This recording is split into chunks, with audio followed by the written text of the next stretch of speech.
When are we scheduled to end? 1 hour? Yeah.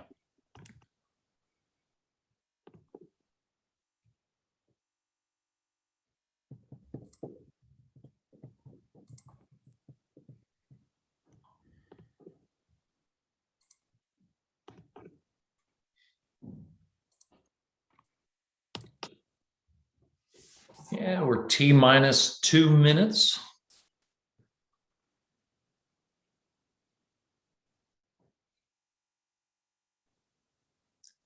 Be like most webinars, and people will come in at exactly when it starts or 1 minute afterward.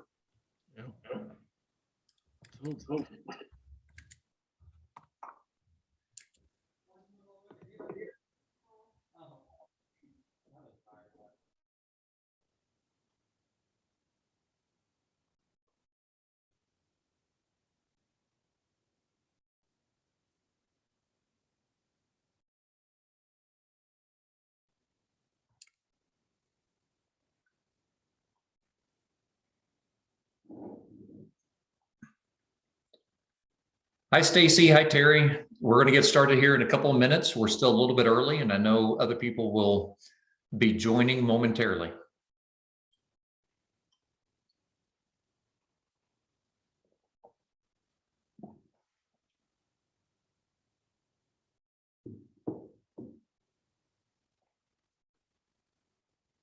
Full disclosure up front, we're recording the webinar, and as a host or a panelist on this, I cannot mute things on my end without disrupting, some of the flow of things. So it is possible that if FedEx delivers something and pulls into the driveway, then one of the two miniature labradoodles will be guard dog mode, and they may start to bark. So if it's on my end, I apologize. All right, we are T-minus 1 minute.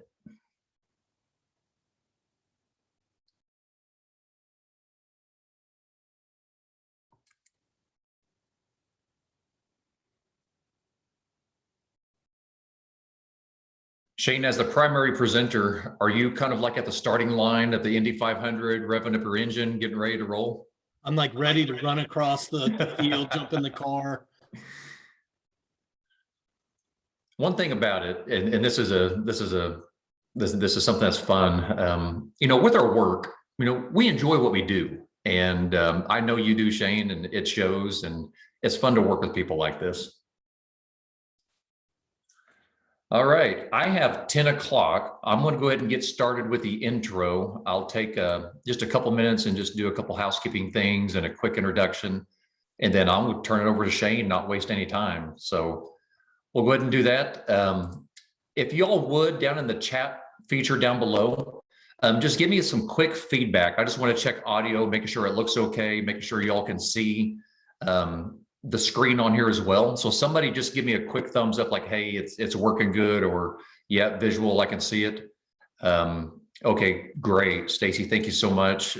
Terry, thank you very much as well. So I will try and pay attention to that as we get going. And when I turn it over to Shane, I will watch the chat feature. So by all means, be interactive, and let's make this presentation worth your time as well. So thank you for joining us today. We're going to go ahead and just begin this webinar. So I want to take a moment to let you know a little bit more about how the OMA is growing stronger in 2021. So we have evolved. We've evolved a lot since the middle of last year, not due to the pandemic, however, just due to our own business needs and model changes. The biggest thing I want to communicate to you all with that change has been we have evolved into not just a connector of resources, but also a doer. And when I say a doer, we are a consultant that delivers services. Of course, we have our partnerships, and I know some partners are on here as well, and sponsors. We certainly can't do this alone. And we have coexisted in a manner where we complement one another. We do not compete with any of our sponsors, any of the tech centers in the area. So it's a true coexist of two different OMA on the consultant side, and then our sponsors and the tech centers on their services as well. So the main point I wanted to communicate was where we have evolved from is historically we've been a connector of resources. We still do that, and it's still very valuable. We're also now the consultant. We spent a lot of time, money, and resources in hiring people, training and certifying to deliver these type of services in-house, as well as continue to promote our sponsors and our partners. So with that, I'm going to turn this over here just momentarily to Shane Barber. If you were part of the first webinar that we did, you're aware that we were optimizing the organization, take it to 10. That is code for developing your business strategy. And the analogy I like to use on strategy is everybody has one. And my analogy ends up being, if I was to ask my neighbor what his lawn care strategy is for this year, he would be inclined to say, I'm going to mow my grass, once a week. Okay, Larry. Actually, his name's not Larry, but I'd say, Larry, that's more of a goal, not necessarily a strategy. So I think the last webinar opened up a lot of people's eyes, and Shane did a great job of doing that. So now we're taking this to the next level. We're going to take that strategy and how do you put it into play? In other words, okay, we have the strategy. Now how do I bring this to life? And that's what this webinar is really about, is strategy to action. With that, I'm going to turn over to Shane Barber and let him drive from here. All right. Thanks, Donovan. Let me give a little bit of my background real quick, and then we'll dive right down into this webinar. So my name is Shane Barber. I am with the Business Excellence Group. I am an extension of OMA, the OMA team. I have been in many roles in my career. I was a certified welder out of high school. So I was a tradesman, went to school, got a production operations management degree, and that degree was how to run factories. I supervise production floors, one of the big first professional parts of my career. And then I managed large production floors, all for the Intel Corporation. You might have heard of them. It's a small semiconductor company that makes all of this technology possible. I did a lot of lean improvement and continuous improvement before it was even called lean. And I started to realize that it's a balance. To get process improvement, you got to engage your people. You got to have people and process working together to do that. And so I have held roles in HR, human resources, executive coaching. I was a senior leader for a site, managed safety. So, I just took every opportunity I could to well-round my career. And I'm a pretty strategic person. And so I'm bringing this around full circle to this topic of today. Is I've spent probably the last, since 2007 as a consultant, helping senior leaders, their companies, and right down to the shop floor, back to tradesmen where I came from, really understanding how to drive business improvement and optimize their business. Today, we're going to be talking a lot about strategy to action. As Donovan mentioned, about a month ago, I think it was a month ago, our webinar was about strategy. How do you take an organization to 10? If 10 is fully optimized, how do you create a strategic plan that will optimize the organization and get the results you need in 18 to 36 months? And today we're going to be talking about how do you get traction on those plans, to be able to land that strategy or accomplish that strategy. So that's our topic, strategy to action. I'll go through the slides today. I'll discuss the topics, and then at the end, we'll hold questions until the end. Feel free to type them in as we go so you don't lose sight of them. And then we'll debrief on the topics, and we can go back to the slides whatever you prefer. So first, to start this process, if you were in the last webinar, what OMA and my company has brought forward to really start to develop OMA into a consulting practice is a model that we call the business excellence model. This model is something I've been using for the past 20 years, but it's really it's a car analogy on a straight 6 motors or 6 cylinders. And so to optimize an organization, You have to have a clear strategy. And if it's missing, you're going to have misalignment in your organization. People don't know what you're trying to achieve in your company, then it's impossible for them to be aligned to the leadership's vision to be able to accomplish it. So cylinder number one is all about strategy. And today we're going to be talking about the extension of strategy and how you get action out of that. Cylinder number two is structure. You got to align your structure to your strategy. This is your hierarchy, decision-making, and accountabilities for your leaders that lead your departments, your divisions, or your teams. No matter what size of company, you have to align that structure to the strategy. Next cylinder is people practices. People live in the structure, so you have to have role clarity. You have to have clear accountabilities, clear responsibilities, behaviors, and then lastly, you have to have clearly defined metrics for each role. And so in this cylinder, it touches structure because the accountabilities are driven out of the structure and decision-making. It also touches the very last cylinder, which is metrics. And so people practices, this is everything on how you hire, obtain, integrate, retain your talent, and grow them to drive your strategy. The fourth cylinder is methods and tools. Some like to use the word lean. I don't. I like to think of it as continuous improvement. But on methods and tools, you got to have standards set. You got to have methods identified to be efficient and effective. And if you don't, you'll have variance in your quality. And so that cylinder has to be in tune or in alignment to the cylinders prior to. The fifth cylinder is lateral processes. You got to coordinate your workforce, coordinate the work activities, coordinate the strategy. And it's coordination and communication that really drives this part of the cylinder. It's what it's tuned to do. And so it's, and if you're not, if you don't have forums in place, methods to coordinate the work activities, and it's going to be left to chance, then you're going to have a breakdown. You're going to have gridlock.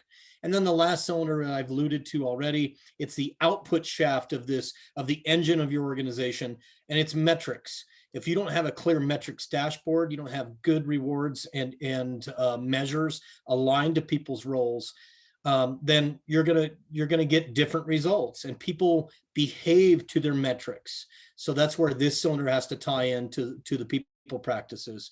But many companies don't have clear dashboards. They have one metric. It's called revenue, and they don't have visual metrics as far as a dashboard, to use the car analogy. So this cylinder is monitoring the output of your organization, and you got to have clear metrics. My clear metrics when I was leading production floors was safety, quality, cost, output, and morale. And so there was many metrics below those, but I could drill down on those metrics, see where I'm not performing, and react appropriately. So, this model, it's got to be in alignment. There's 6 cylinders that you have to have tuned to your strategy to be able to optimize the organization. And the hypothesis here is, if you have alignment, you'll have effectiveness. If you have effectiveness, you'll have optimization. Today, we're going to finish out the strategy cylinder by talking about how do you put your strategy to action from that perspective. I have this little check engine light. When the motor is not running effectively, there's signals in the organization or failure modes, just like your car. You're driving in your car, this check engine light pops up. It could mean that you have you need to check your oil. It could be that you have an O2 sensor that's out on the engine. Something's out of alignment, out of tune. What OMA has today is they have a method to look at these pain points and really assess these pain points, and we diagnose those. That diagnostic, that assessment is free. We'll talk more at the end of today's webinar about that, but it's a method for us to partner with you and your organization to assess your organization holistically on what is driving the pain, what is not in alignment, and then of course we have services and processes how we can help you if you don't have the ability to do it on your own. So again, 6 cylinders, a way to diagnose it. There's symptoms in every organization. Today we're going to talk about the symptoms of why strategic change efforts fail. And so, here's kind of the common ones. When leadership develops strategies that will change the business and how it operates, they often underestimate the impact to the people. They come out with these great strategies. We're going to drive this technology. We're going to pivot from being a distillery, and we're going to pivot to making hand sanitizer. What we saw, a lot of companies doing that had that same equipment set, but they didn't realize it was a change in the procedure, the processes, and how the people need to be trained and aligned to that strategy. There's a cause and effect of change. There's an emotional effect of cause and effect. And there's also a conceptual, from that. And people need to understand both to be able to get through the change process. You must understand that new change, how it's going to affect them and how it's going to impact your culture. If your culture is something you desire, you're really, feel that your culture is performing, people are aligned to the desired behaviors. You don't want to change that. If your change efforts are causing a ripple effect in your culture, well, you got to understand where that began. And then the last couple points here, people are affected the most. As I've said, they need to be engaged early in the process. If you want to, really be successful in landing this strategy, you got to let people know where you're headed. Back to the car analogy. If you get everybody in the vehicle, hey, in the next 3 years, we're going to drive to this next destination with our company. People need to know, where you're going to, what you're trying to achieve, how you're trying to achieve it, when you're going to get there, and what it demands of them. And lastly, the changes can be easy to implement when you've engaged those people, when you've prepared them to do that. But often we don't do those things. We create a strategy. We may talk about it, just a little bit, and then we expect everybody to behave accordingly. The typical approach here, and see if this resonates with any one of you, leadership attends a strategic retreat. They meet, they have a strategic discussion. In the past, that would be over the weekend. They would call it a retreat. It'd be at a fancy hotel or offsite. Then they come out of that, they talk about change. We need to change our business. We need to drive this strategy for about 2 weeks. And then all of a sudden it starts to wear off a little bit. They don't know how to take action on it. And that's the result of it. Why isn't the organization changing? Why aren't people getting it? They're just not in alignment with us on where we need to be. And they start to blame the people based off the actions that aren't taken. This process is repeated every year for organizations that still believe that you should be setting and resetting a strategy. And over time, the team becomes numb. What this looks like is 2 individuals walk out of a strategic planning session. I turn to Donovan and say, Donovan, so what are you going to do differently in your department to drive this strategy that we cooked up for the last 2-3 days? And Donovan replies and says, oh, you mean that stuff in the room we just talked about? Oh, I'm not going to do anything. Well, why aren't you going to do anything, Donovan? Well, because we never land that. Nothing ever comes out of it. I'm just going to do the same old status quo. And then I go, maybe I should do that. No, I'm not going to do that. I spin my wheels. I try to make change. And before you know it, I'm the only one working on it. And that's a very typical approach. Hopefully that has not been experienced by you. Hopefully you've been one of the few that spends calories, time, and energy investing in a strategy and you land it. But if it's not, we're going to talk about how do you land it? How do you change the status quo today? So Shane, can I add one thing to that? Please do. Another thing that I see a lot is, basically just to recapture what you just said there, another common phrase that I have heard is just kind of mind your own business, stay low, and all this stuff will blow over in a couple of weeks. It'll be gone. The other thing that I see in addition to that is leadership can and has become frustrated because they've announced the strategic plan, but actions aren't being taken. And they get frustrated and they rightfully say, we've communicated this to the team. Why has nothing taken place? And so, it doesn't really grow any legs and doesn't really go anywhere. Yeah, absolutely. And before you know it, that's when the organization gets numb, right? Hey, I tried. I hold Donovan accountable. Come on, Donovan, you just spent 3 days in there. We developed some good stuff. Shane, I've been down this road before. And I don't know where you came from or why you're so optimistic, but trust me, it's not going to result in anything more positive. So hopefully this doesn't sound familiar, but hey, let's move to the positive side. How do we change it if it does? And so, I'm a fan of simple processes. I'm a fan of a simple, anything you can remember, for a acronym here, but leadership, to drive action to their strategy, they have to set the pace for change. And, to the graphic to the far left, upper left, yeah, you got to have a vision where you need to be. And that should be done prior to the strategy. You have to have a mission for the organization and how you're going to accomplish it and what you're going to do to accomplish the vision. You have to have values. Values are the early beginnings of how you expect people to behave. If you have an integrity value, you have to explain to people what the integrity value looks like in practice. And then you can hold them accountable to those values. Many companies, A, don't have values. B, if they do, they're words etched in glass, burned in wood, printed on carpet, but they don't behave to them. But all those things should be done before you lock in this strategy piece of the puzzle. And strategy should be the destination you're trying to achieve with the why, what, how, who, and when.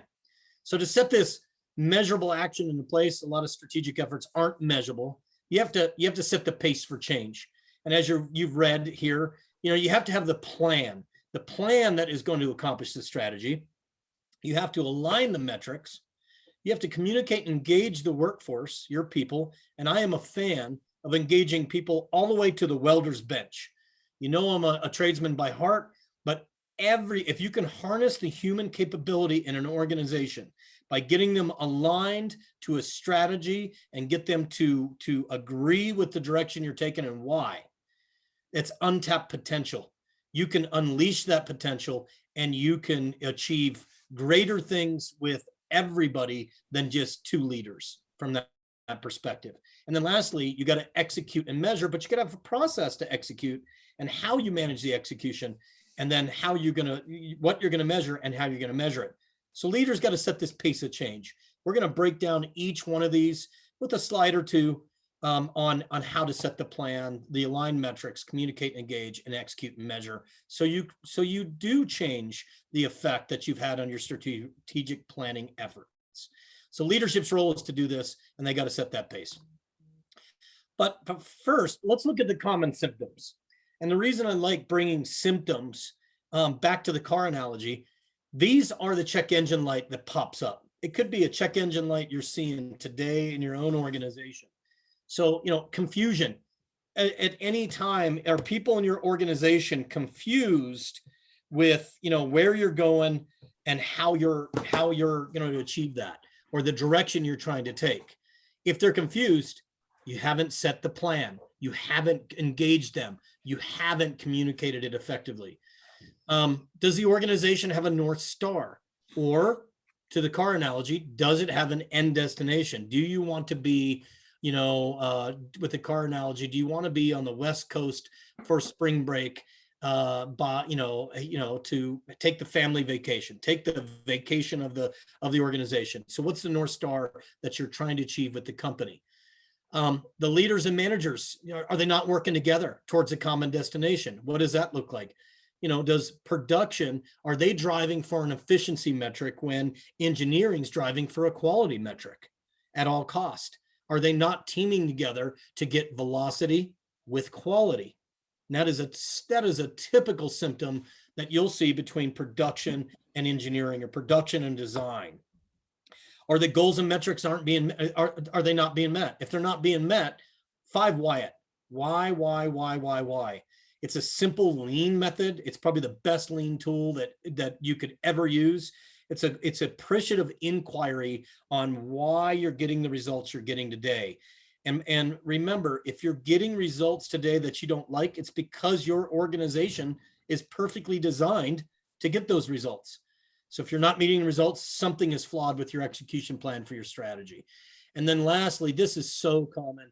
I would say it's probably higher than this. 85% of the companies that I have been assessing since 2007 are in daily firefighting mode. What does that look like? They have a schedule, they're not meeting it, the phone rings, the customer's unhappy, and they change the schedule. They're just literally every single moment of your day, you're firefighting a people problem, a process problem, a quality issue, on-time delivery, design, and so versus balancing the organization with you're executing against a strategic growth plan and you're meeting the objectives. So if you're seeing these symptoms, these are check engine lights, you should, pull over the car, pull out, what do you do today? You can pull over to your car, you can Google the check engine light if it says something, or you can buy a device to plug into the engine, for the end consumer, or pull into, hate to do a shout out to AutoZone or O'Reilly's, but they'll diagnose your car for free. OMA is willing to diagnose you for free if you're seeing these. But what's causing this check engine light? Lack of strategic plan or planning. You have a strategy, but do you have a strategic plan? Do you have goals and objectives set based off the strategy? Do you have metrics and measures that are aligned to the strategy?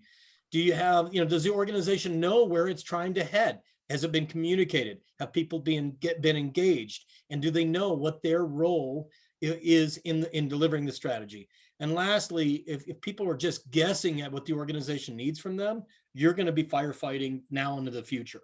So this is what it causes. It causes a guessing game, a lack of a plan. It causes firefighting, and it's all based off of not having a plan and metrics and good communication to do it. What are the fixes? Engaged, you got to have a fully engaged leadership team that's in to the process of setting the plan and setting the destination. Another fix is you got to create strategic objectives and assign metrics.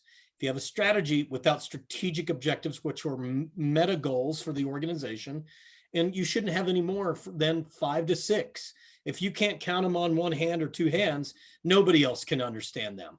And so, I always align my strategic objectives to safety, quality, cost, output, which is on-time delivery, and morale, 5. And so, you simplify your strategy, put strategic objectives, and assign those metrics. Then you break it down by year.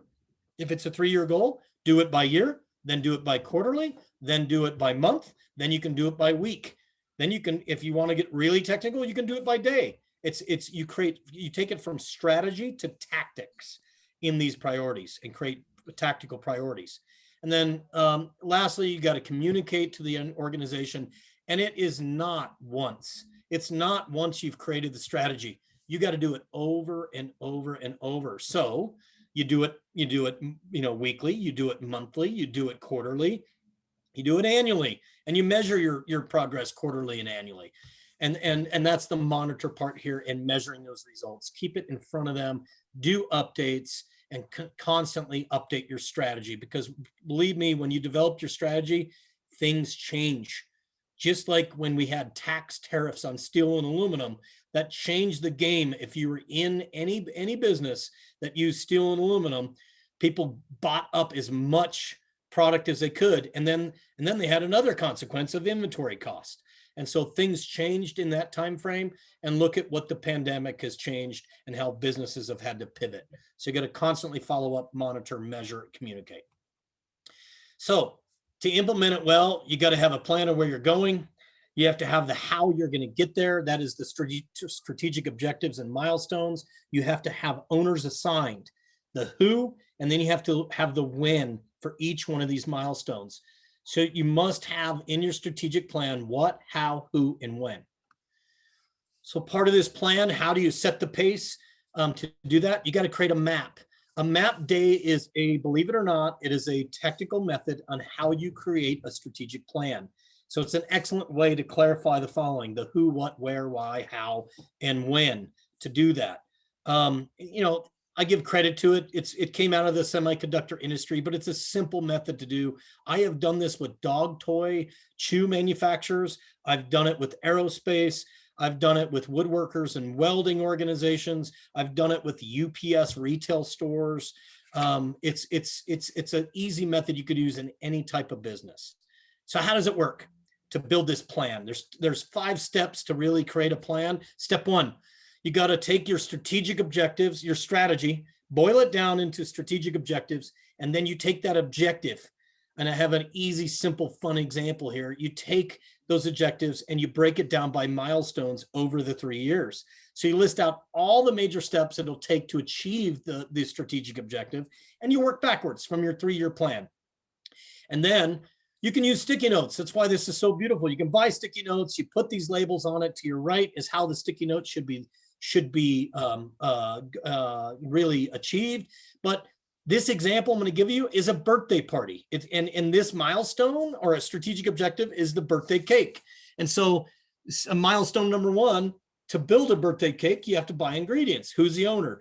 Dad, the domestic buyer. Who's the user? Mom, the baker. The predecessing activity, prior to activity, is you have to have the recipe and the flavor decision made by leadership. Mom and dad in this case, right? For a 5-year-old's birthday party. The activity that follows next is you got to prepare the ingredients and mix it once they've been bought. You have to have the ingredients known or all the requirements for the milestone. And then you have to have the goals for the milestone.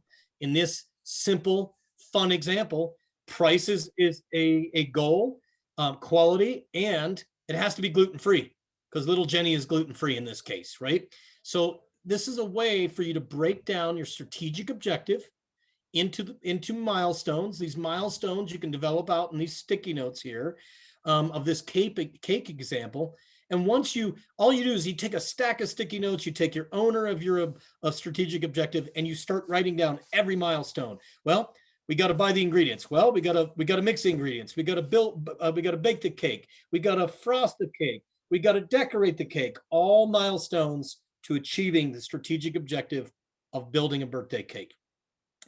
Once you get done with this first step, you have a lot of sticky notes, then you dump and clump it. It's literally the technical term of what a map day is, but you dump them all on the table and you arrange them in the order from 3 years out, all the way through what it takes to achieve it to current day. And so you put them in order, sequential order of what milestones have to happen first to be able to start building the cake. So that's step 2, dump and clump them, and then start to organize them on a timeline. Here's how it looks when we facilitate this. We have this huge map. That's why it's called Map Day on a Wall. You have swim lanes, gifts, entertainment, cake, and the guest list for the project of the birthday cake or the strategic objective. When is it? April 5th. I love that date. It's my birthday. Yes, it just passed. What is it? It's the 5th birthday celebration. It's a key birthday. So step 3, for the birthday cake, you determine the type here at the bottom or here. That's your sticky note of the milestones with all the predecessor activity, the goals, the measurables, the owner.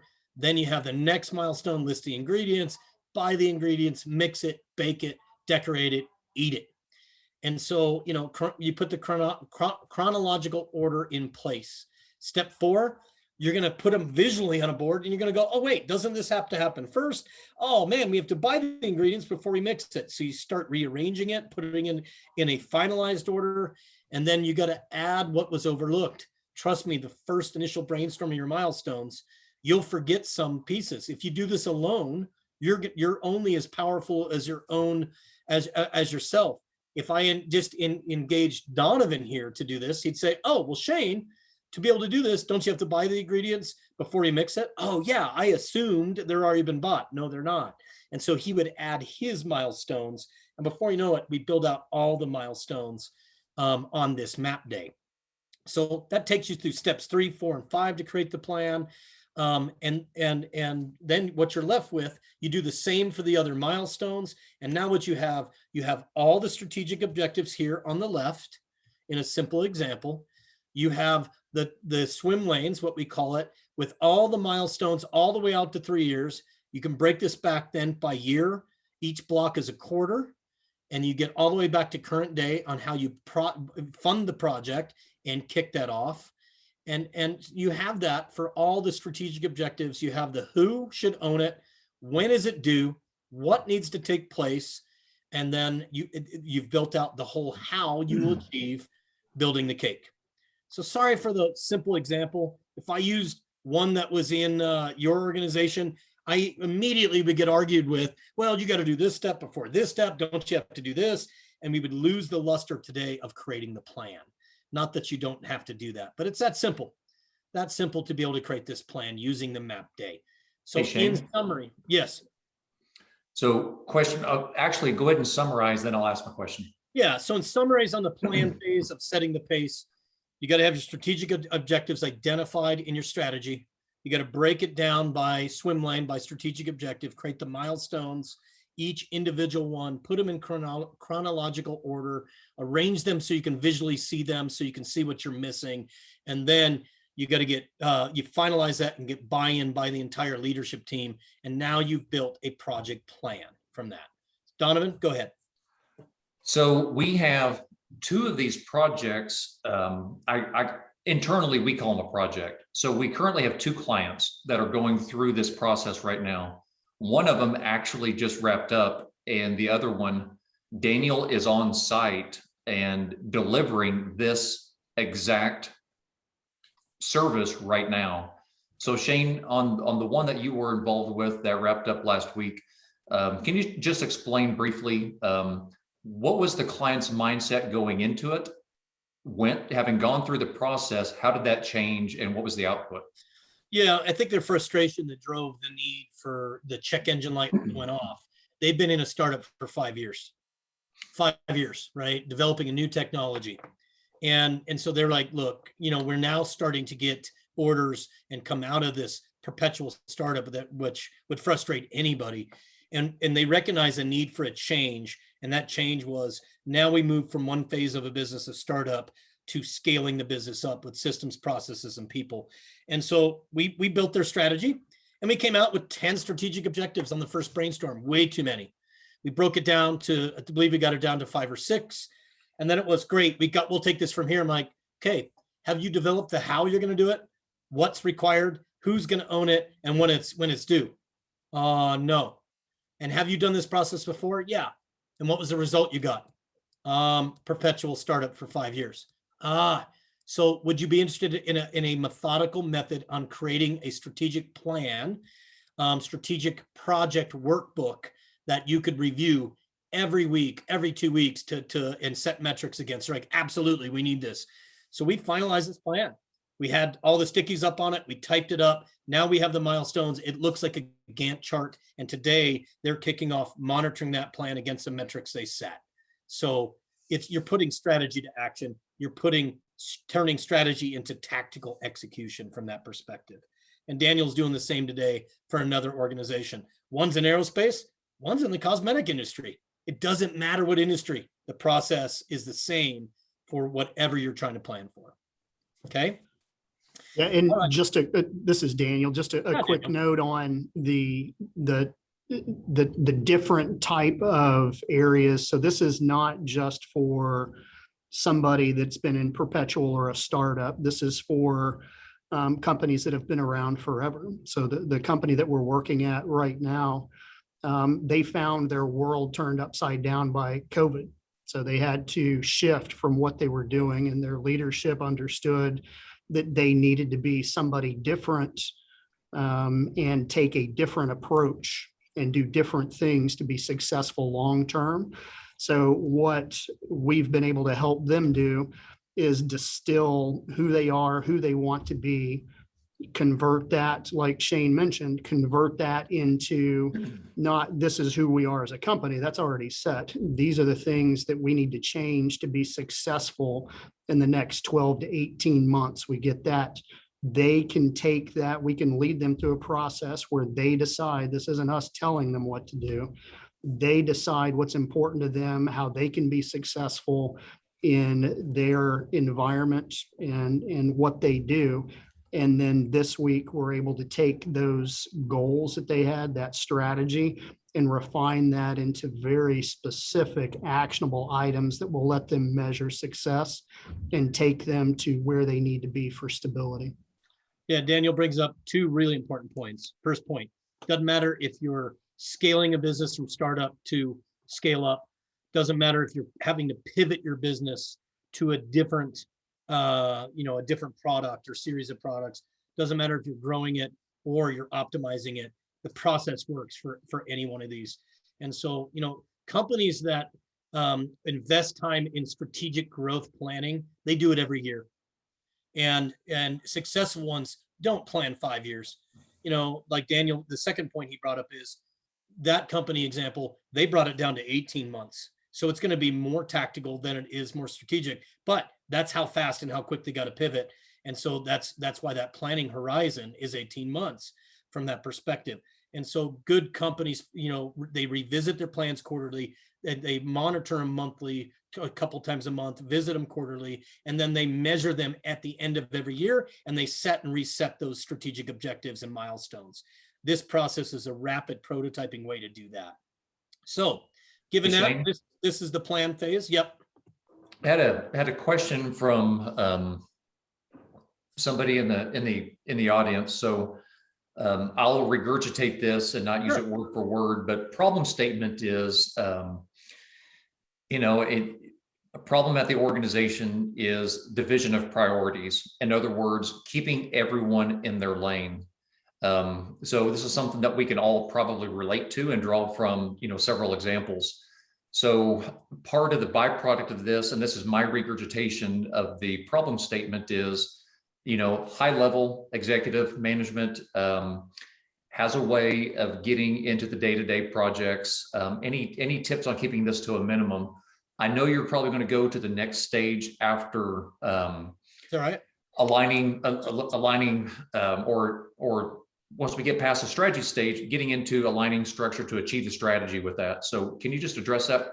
Yeah. I mean, the biggest thing is you can have the best Gantt chart, strategic plan, milestones, but if you don't have an execution system or process to execute it, to keep people on track, to review, I love the red, green, yellow project plans, where if it trips a date, it turns red. If it's not, been met, or you haven't finished that milestone, it's this good project management on how to execute. On setting the pace, that E is execute. And I'll share one with you, but it keeps people A, in their lane, as you said, swim lane, like you see in the screen. B, you got to assign a senior leader as an owner. I don't care if you're a dog toy manufacturer and it's 2 owners and then the rest are doers, the rest are team members. Then the two owners become, we divide this up. If it's 5 objectives, I own the first 2, like mom and dad here on this birthday party, right? I own gifts and cake. My spouse owns entertainment and the guest list, and I'm an owner. I'm accountable for it. That doesn't mean I'm the only one resourcing it or managing it. That means that I am the number one person accountable to keep everybody in the lane and on track. And it's single point accountability for the leader of the owner of the organization to say, Donovan, why aren't we on track with gifts and the guest list? What's going on? And so, that's one way to execute. I'll go into greater detail on the last portion, which is execute, but best plan in the world, great metrics. But if you don't have an execution plan and ownership defined with accountability, good luck. Yeah, another thing I'll add to that too, and there was a follow-up concern that was typed into the chat box here about, that issue tends to muddy the clear objective, part of the project planning.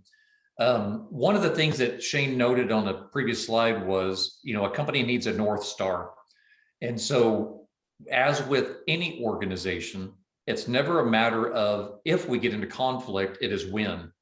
And when you get into that conflict mode, how do you deal with it? And, what is our moral compass? In other words, what can we use as kind of our North Star as we start to resolve conflict? Is this playing into the strategic plan that we have mapped out? Does it align with the strategic objectives? And we can be objective ourselves in aligning some of our decisions and outcomes of the conflict to the strategic plan of the organization. Yeah, and the conflict Donovan's speaking of is conflict to another priority. Resources are often the biggest conflict, whether it be people, equipment, processes, tools, whatever. If you replace this with safety, quality, cost, and output, and morale is below it, often in organizations, people will say this, hey, Shane, I can give you on-time delivery, but it's going to come at a cost of safety. And I'm like, no, it's not. Or it's going to come at a cost of quality. No, it can't. It's everything. It's an and statement, not an or. We have to deliver products on time with safety, with quality, with employees that want to be here and are engaged and their morale is good and at a cost level. And so that's where organizations struggle. And so when you come up to a conflict of resources, people want to go, oh, okay, we're going to ignore safety, go to output. No, you're not. The North Star is the strategic objectives. And if somebody is working on something that is not outlined in a strategic objective, they should not be working on it. And if it's justified, then it should be either in a strategic objective that was not seen, or it should become a new strategic objective. But you got to keep it core to what you do. I like strategic objectives that are simple: safety, quality, cost, output, morale. The strategy would be growing the company, but how are we going to do it? And what are we going to do with safety? What are we going to do with employee morale and engagement? What do we got to do with on-time delivery or execution, so on and so forth? So the North Star keeps you making good decisions based off of the conflicts you'll see with your resources. Let's go into this next part on our PACE analogy. You got to align your metrics. So you have your milestones and goals from the sticky notes. And in those goals, those are sub metrics. But now you got to develop the metrics for the strategic objective. Once you stand back, you have this entire map or plan built. Now you'll look at all the milestones and go, okay, what are the goals of the entire strategic objective? And you set those metrics. For example, on-time delivery, that's the parent metric. But if you drill down on it, there's utilization of equipment, there's availability of equipment, there's other sub metrics that you got to hit to be able to achieve on-time delivery. So it's looking at the sub metrics for the milestones and then boiling up the metrics that control the execution of the strategic objective. And then you got to make sure that they're all metrics based. I've mentioned morale. How do you measure morale with metrics? Well, that can be a fuzzy one, right? I used to have a senior leader who would go, hey, look, how's the fun meter feel? Tell me, is it at 30%, 40%, 50%? And people would say the fun meter, we're off the chart, good or bad. Bad. It's firefighting every day. I can't stand coming to work. That's data, but people would say, or the statisticians would say, but is it metric space? But what about turnover rate? What is your percent of turnover? Do you have a turnover metric? And if you do you know where your turnover is at? And do you have a goal on how you want to reduce undesired turnover? People leaving the company. If people are leaving the company, well, how would you measure that? Do you do an exit interview to understand why they're leaving? But turnover rate is an easy example. Another example is recognitions. Do you have a recognition system, and are people using it? And what are people being recognized for? And how much are you rewarding them in their roles when they get recognized? So you got to break down each one of these strategic objectives, have clear metrics defined, a parent metric to start, then you drill down on them, and you might have 3 or 4 per strategic objective. We have a process where we define the organization's metrics from company all the way down into work team and to individual. And so, if you need help with that, we can break that down. We'll have a future webinar on how we do that. But you got to assign metrics to each strategic objective, and it comes out of the metrics, the sub metrics that you put on the milestones. Communication. So let's say you have the best plan. You've assigned the really good metrics. But what do you got to do? You got to communicate it and engage people. And that's the C in this pace of change. So how do you do that? One, people all want to know when you come out of the seat, out of the strategic planning meeting, what'd you talk about? How did it go? What are we going to do different? And they really want to know this. What is the point for the strategy of the strategic objective? You got to have that defined. Why does it need to be done? Why do I need to change my job, my method of doing things, to improve the company? Why? How will it benefit the company, and who does it involve? Not all strategic objectives involve everyone. You may have one on technology. We gotta innovate on technology to bring our product to the digital age. That doesn't involve everybody. It's heavy on design, engineering. Sales is going to play a part because they know the demand for it. They're hearing the voice of the customer. Production comes in later on building the technology. They got to execute to the build. And so who does it involve? But these are simple rules of thumb. What, why, how, and who is involved by each strategic objective as you break this down. And storytelling is really good. If we don't do this, what does it mean for the company? If we don't bring our products into the digital age and they're still analog, what does it mean to the company? Look what happened to the camera business when Kodak developed the digital camera, but they didn't put a further strategy into how they're going to bring it to market. And where's Kodak today? How much film are they selling today? For the retro guys, the hipsters, they're buying film, right? For the enthusiasts, they are. But for the masses, this device right here took over and replaced the camera. I'm holding up a phone, sorry. So anyhow, you got to create the communication message. Execute. This is the last part of strategy to action. And I got my 15-minute mark, so we'll accomplish it. So how do you lead the change? You have a good plan. You have solid metrics. You've stood up in front of your entire company. Here's what, why, how, and who it involves and when it needs to occur. But what you got to do first steps, and this comes from John Cotter's Leading Cultural Change. Any change you put in place with your strategy is going to alter potentially your culture. So this is a real simple step-by-step. First, you got to establish the urgency of the strategy and the strategic objectives. Second, you got to create, as Donovan's holding up the book, a guiding coalition. What is a guiding coalition? You take your most influential people in your company, and I am a fan of taking a cross-section of the company. You have leaders that are welders, designers, salespeople, engineers, finance, bookkeepers. You have leaders in every part of your organization. And those are the people that have influence over people in every work team. So you pull your high influentials together and you create a guiding coalition. You get them to align to the strategy, agree to the method, and you get them to kind of drink the Kool-Aid in a good way, though, not a bad way, right? And then you develop and you share that vision and strategy of the change effort. And that comes out of your strategic planning meeting. That comes out of your company's vision and mission. But you got to draw a picture of what the destination is going to look like when you get there. What does winning look like? Then you communicate that change vision to your entire company.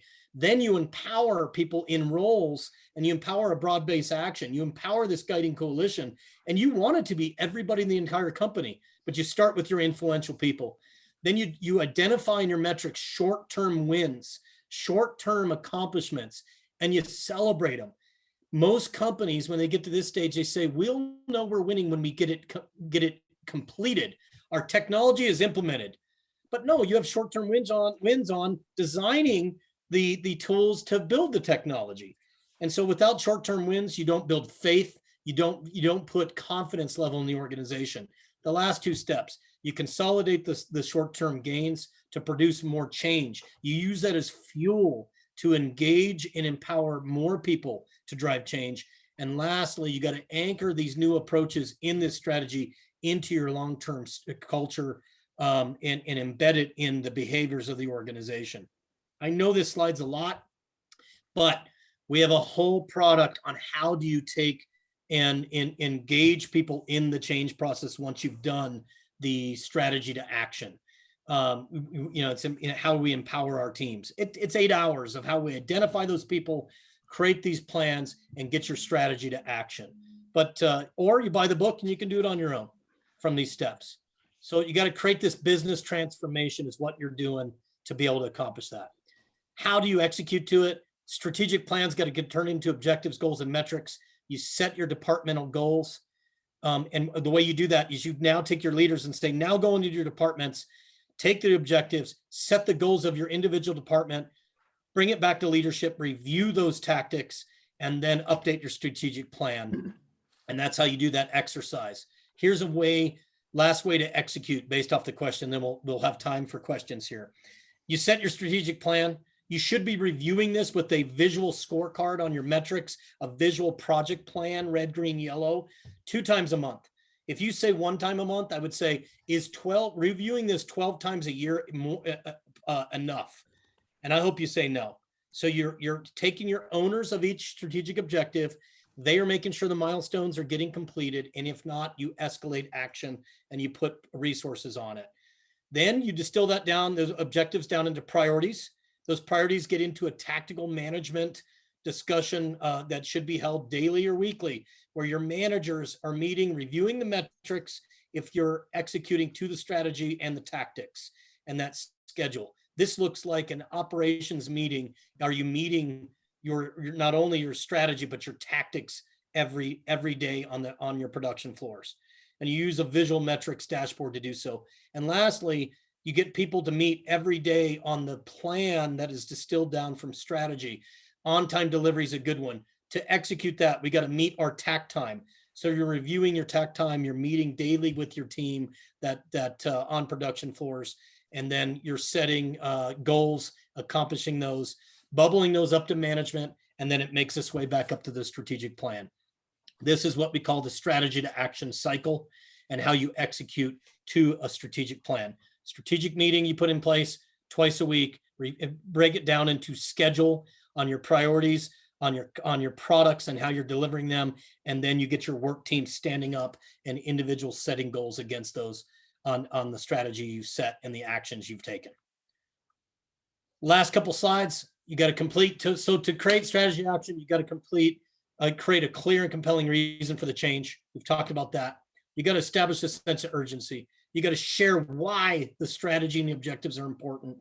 You got to create the plan. You got to enlist and enroll people in it, and you got to communicate. So that is leadership's job, is to set the pace to execute, create the plan, align the metrics, communicate, and then execute to set that pace to execute to it. Questions at that point, before we move on to the next webinar we'll be doing a month from now. Yeah, we're down to the last 6.5 minutes.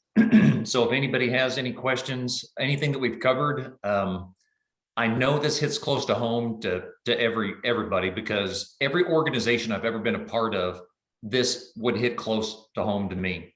So if you're feeling that, well, I really don't want to air out my dirty laundry, it's not about that. Every organization is going to deal with issues related to, in and around any of these.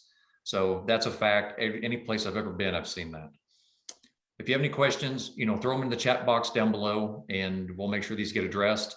Don't worry, I won't call you out in public. Keep your name off the record. I know it's a lot to absorb. Boy, it is too. But when you're hearing this, or when I heard some of this stuff, for the first time, I kind of sunk a little bit low in my chair, and I thought, yeah, that's either my leadership team, or maybe that's me that's fallen into that. And to be quite honest, when any of us, take these roles, whether it's a leadership position, or even the executive corner office, they don't come with an instruction manual. And, but that's what's beautiful about manufacturing, is we've grown our companies out of necessity, out of satisfying customers and, taking care of customers first, getting product out the door on time, and hopefully making some money while we're doing it. And then we grow, we get another customer, and then it's firefight mode, and you're going and trying to fulfill that order and make that customer happy, and the business grows organically because of that. Then it's kind of like climbing up a mountain. You don't realize how far you've come until you look backwards. You're like, oh my gosh, that's really evident once I turn and look back at where we've come from. And so the end result of that is all of a sudden, well, I got this stuff that seems to be in a disarray. We're functioning, we're making money, but we're lacking in the structure, we're lacking in the strategy. I'm going to read I got it, Donovan. I got it. So the question came in: how can you sway other executive leaders with your organization to look at long-term planning instead of month-to-month firefighting, week-to-week, day-to-day? Number one, I was typing in is review the results. And if they are, where leaders get really upset is if they're not achieving the results. And you got to start where it hurts them, their pocketbook. So are we achieving the revenue goals? And if they say, and if you are, but at what cost to the people, right? Are you losing people? Are people complaining? Have they quit their boss, but not their job yet? But look at the results you're currently getting today, review those, and ask. It's okay to talk this way in a leadership team. How does this feel?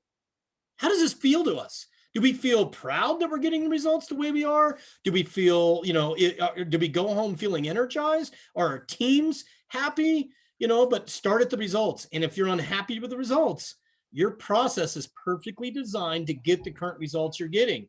So if you're firefighting and you're tired of it, it's because you don't have a strategic plan or an end destination, or you've lost sight of it.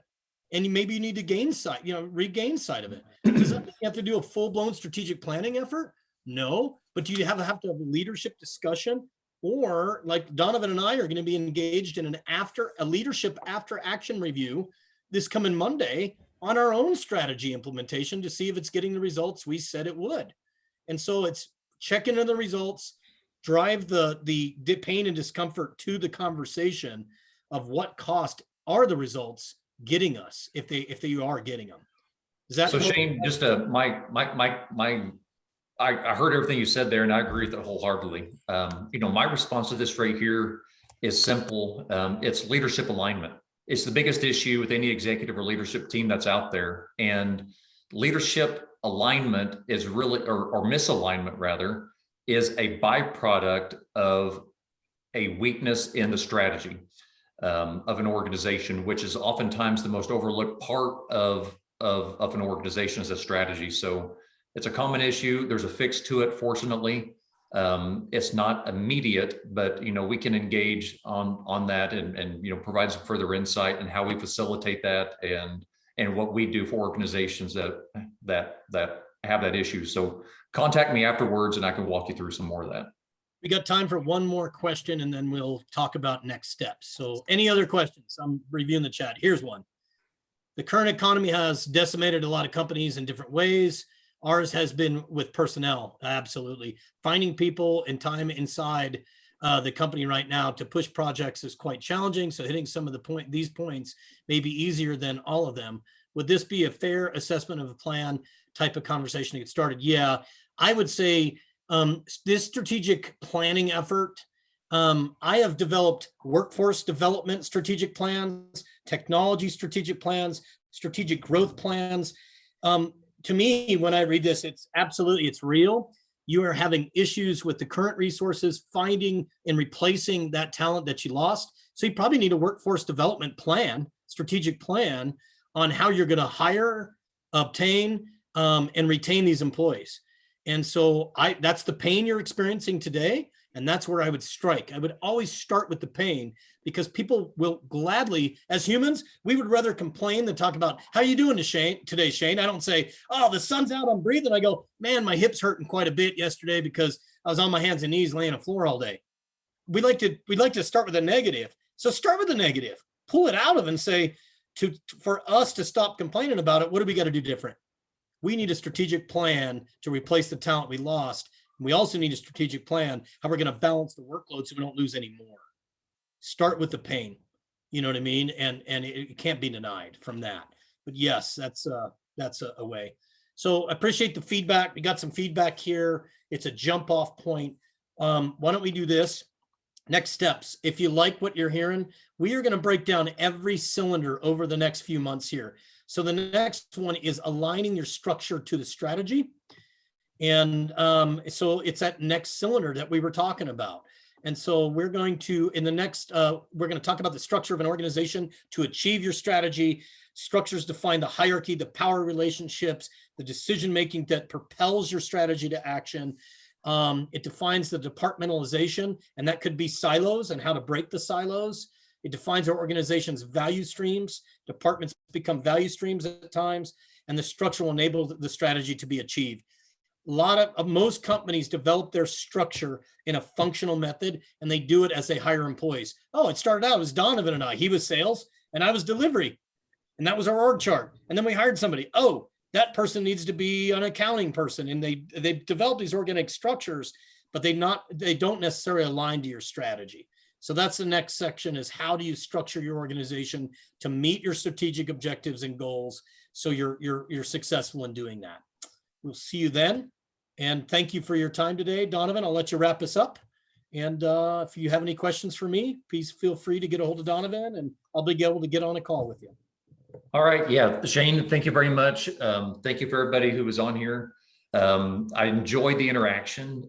This has been one of the funner ones so far because there was a lot of that interaction. So my email address is donovan.hensley@okalliance.com. I'll try to reach out to everybody that was on here just so you have my contact information. So if you have any other follow-up and just want to, bounce some things off of us, we'll be glad to share thoughts and ideas and talk you through some of this stuff. So thank you, everybody. We'll wrap it up. Again, thanks, Shane, for doing a great job. See you, everybody.